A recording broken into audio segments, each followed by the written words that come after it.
Well, hi there. Welcome back to the You Can Emerge Positive podcast. And I am your host, Deanne Lewis. And I'm so grateful to see that you're here and joining us today because we are talking about a really brutal topic. Man, it's been a brutal week. It's called parenthood. Are you a parent? Oh, you will definitely enjoy this if you are a parent because this past week I was on my own and had to hold up all the stuff on my own. And I have to tell you, it was really humbling. I mean, really humbling because as you know, parenthood is just incredible, right? It is so rewarding, but it is brutally hard. It can be so hard and challenging at times, right? So during this week, I did find a 5-minute reset that I do want to share with you that I found to be so incredibly helpful in changing the tone of my day and kind of getting me reset and being able to kind of move on. So I will definitely be sharing that. But if you're a parent, especially if you are doing this on your own, I mean, hats off, honestly, to all the single parents out there. I don't know how you do it day in and day out.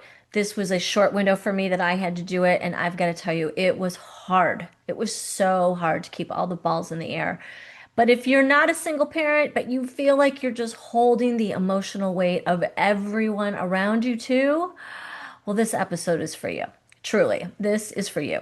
So, today is a love letter to parents. Plus, I'm going to share a simple mindset and nervous system reset that is going to help you show up calmer and kinder and more grounded.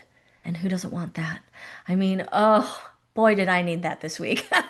Let me tell you. All right, well, let's just jump in. Let's do this together. So, after my marriage, my first marriage ended, on my second marriage, which will be my last marriage. But after my first marriage ended, I made a decision that surprised a lot of people. I chose not to become a parent. And for my mom, I think specifically, this like she could not wrap her head around this decision of mine because as a woman, and I mean, she is an amazing mom. She just did not understand, like, why wouldn't I want to become a mom? Why would I not want to be a parent? But the reality was, is it just didn't fit. It didn't align with me. I didn't feel like it was a natural thing for me. And so I made the choice to not do that. And over the years, many people have asked me if I've regretted that decision, like almost as if it were a guaranteed thing that was going to happen that I would have regret. But I can honestly say that I never did. I never had regret.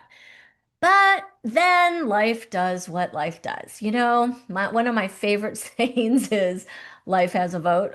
Well, in 2011, on a very beautiful sunny day in Del Mar, California, I met my husband, and he had a 2.5-year-old.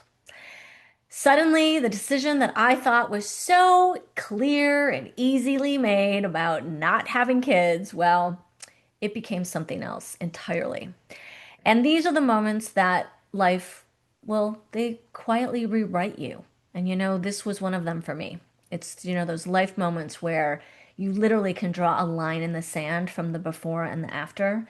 And this definitely was that for me.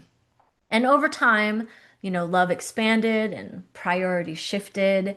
And well, my life just changed. And I'll never forget something that my sister said, and it was at our wedding reception.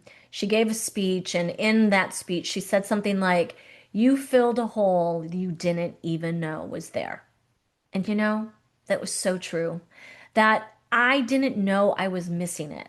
I didn't know I was missing the love of a child and being caring for a child and loving a child. And it wasn't until I wasn't missing that anymore that it was actually in my life. And life had a vote. Like I said, life has a vote. And it gave me a love that I just didn't know was missing. And I have to say, now my stepson is almost 17 years old. It's crazy. And I've got to tell you, I have learned over that long period of time that parenting isn't just parenting, it is a whole operation. And this kid's amazing too, by the way. He is an amazing kid. But parenting is hard because it's day in and day out. It's transportation. And for us, that is a huge piece. Lots of time in the car. It's meals, it's figuring out dinners because we're a big believer of sit down family dinners every night. And oh my gosh, that takes up so much energy. I got to tell you, scheduling things, planning things, doing the school forms and the sports and the appointments and the rides and the homework and I mean all of it. It is a mental checklist that I swear wakes me up in the middle of the night sometimes. It just never stops. And this week, well, my husband was out of town for work. And so this whole thing, this whole operation was left in my sole hands, which I gotta tell you was a lot. It just was a lot. And if you've ever felt like you're running a small company called Everyone's Needs, well, you're not imagining it. I mean, that's what the mental load feels like. And it's exhausting. It is so exhausting. So here's what happened to me. And maybe you'll recognize it in your own life. Maybe you've had a time where you had to do everything on your own, or maybe you do it on your own every day, and this is like normal. But over the days, like the days started blurring together. Like I felt tired. Everything felt really rushed and nothing was getting done well. Like nothing was getting done well. And self-care, the thing that I talk about all the time, yeah, that was a joke. That was the first thing to go. Like that was not happening. And then even with self-care, you're feeling like you're running an operation, right? Like then the spiral kind of kicks in where you start feeling like you have less sleep because you do have less sleep. Like I was sleeping the worst I've ever slept. I don't know if it was because my husband was gone and when you're sleeping alone in your bed, it's unusual and I don't know. That could have been it, but I wasn't sleeping well. No exercise was happening, no self-care, right? And then the food situation during the day, like you're just grabbing whatever you can. And sometimes that's not the most healthiest thing. And then you don't feel good after that. At least I don't. And then my last thing, which really was the kicker, is that I was staying up later trying to grab extra time to get stuff done. Get those extra work things done, or frankly, just grab like an hour or 30 minutes to myself because we all need that, right? We all need that. And then, of course, there's the little snack that comes with that, or an extra glass of wine that comes with that, because you're just trying to relax and take the edge off. Is anyone feeling this with me at all? Anybody been there? Yeah. Suddenly, it's not just your energy that's going. It is you're feeling bad things in your body. You're feeling tired and like sluggish, and your mind is foggy and it's not clear. And it really does ultimately invade your spirit, right? You just start coming down in a really big way. And here's the truth. If you don't recharge, you don't just lose patience, which you absolutely will. You're starting to lose who you are. Truly, you're starting to lose yourself. By day 3, I was like sleepwalking. I had not slept well at all.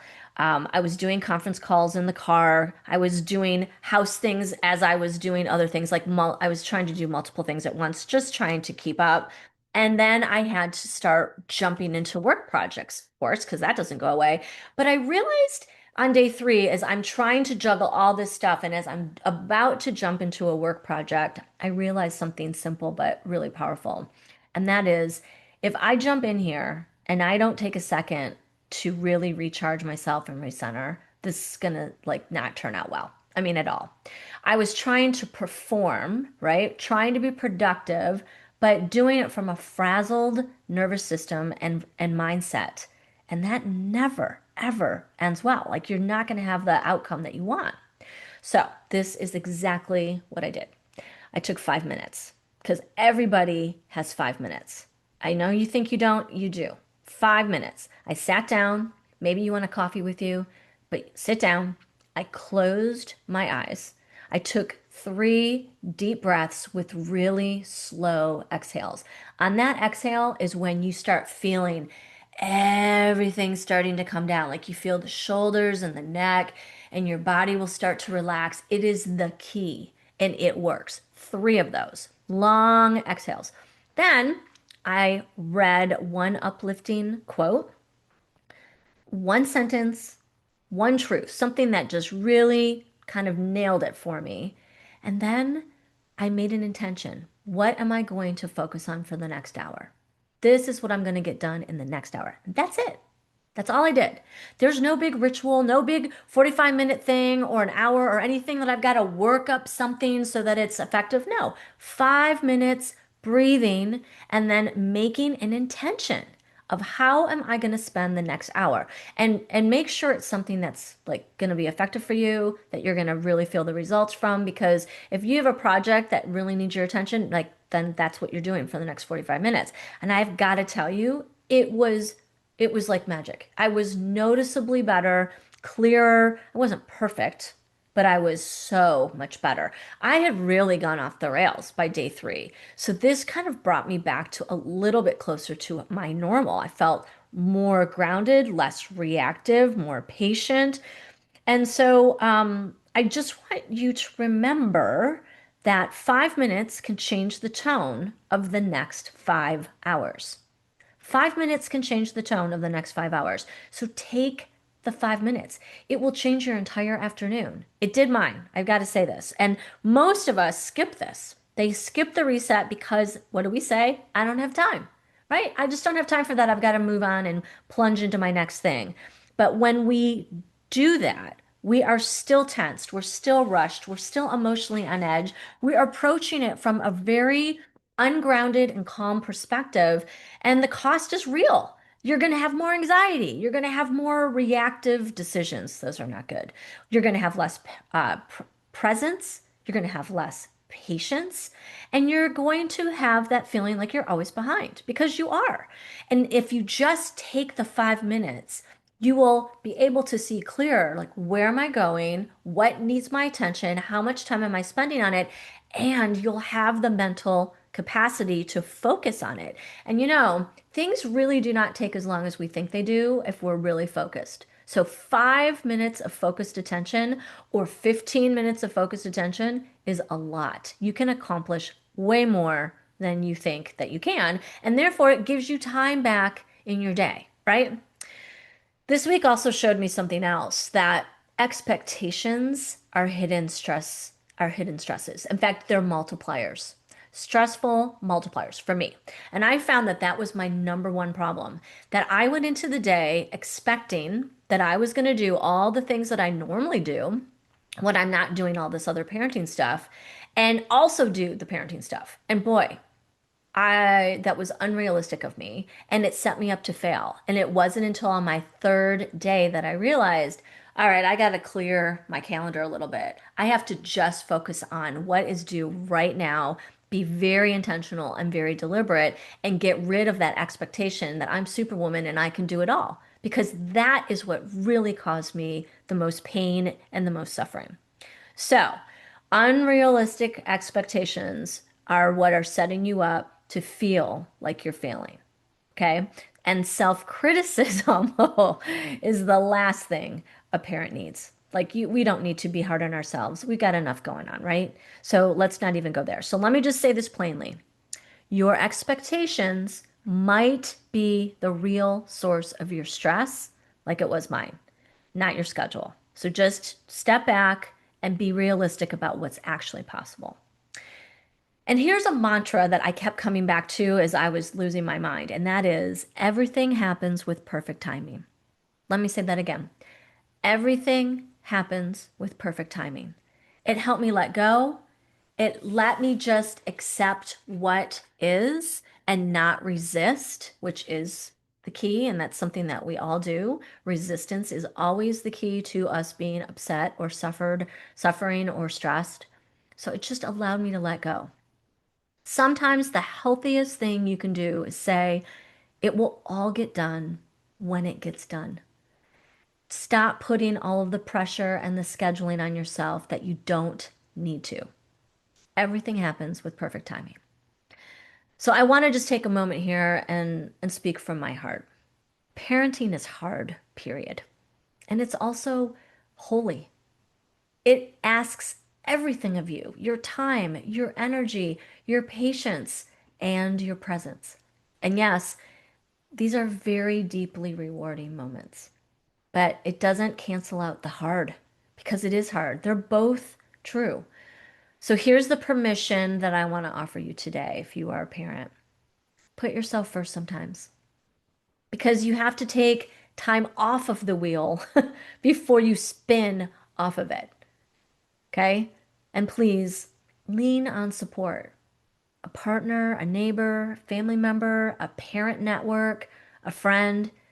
You don't have to do this all alone. And now, if you are raising children, thank you. Thank you for raising good humans. Thank you for showing up on the hard days. And thank you for doing the invisible work that no one claps for. And just a reminder, 18 years goes by really fast. It's something we are uberly focused on in our household right now. One more year till 18, and it goes by so, so fast. So enjoy them. And the rest will get done in perfect timing. So before you go, let's bring this home. 5 minutes can change the tone of the next 5 hours. So I'd love to hear from you in the comments. What do you need the most this week? Is it sleep? Do you need help? Do you need more patience? Or just take that 5 minutes? And if you want simple tools like this to stay grounded, especially in the demanding seasons of life, come join us inside Beyond by Emerge Positive. It's coaching, it's master classes, it's community, and real life mindset support from like minded women who are working on designing their next decade with intention. It is an amazing group of women. If you're interested in learning more, go to emergepositive.com. Well, thank you for being here today. I really, really appreciate your time. And I hope that you can take that 5 minutes today for yourself or tomorrow. Definitely make it a priority. And if you're interested in another, like, kind of similar podcast, look for Choose Peace, Not Drama. It's a great companion piece to this one. All right, guys, you can emerge positive. See you next week.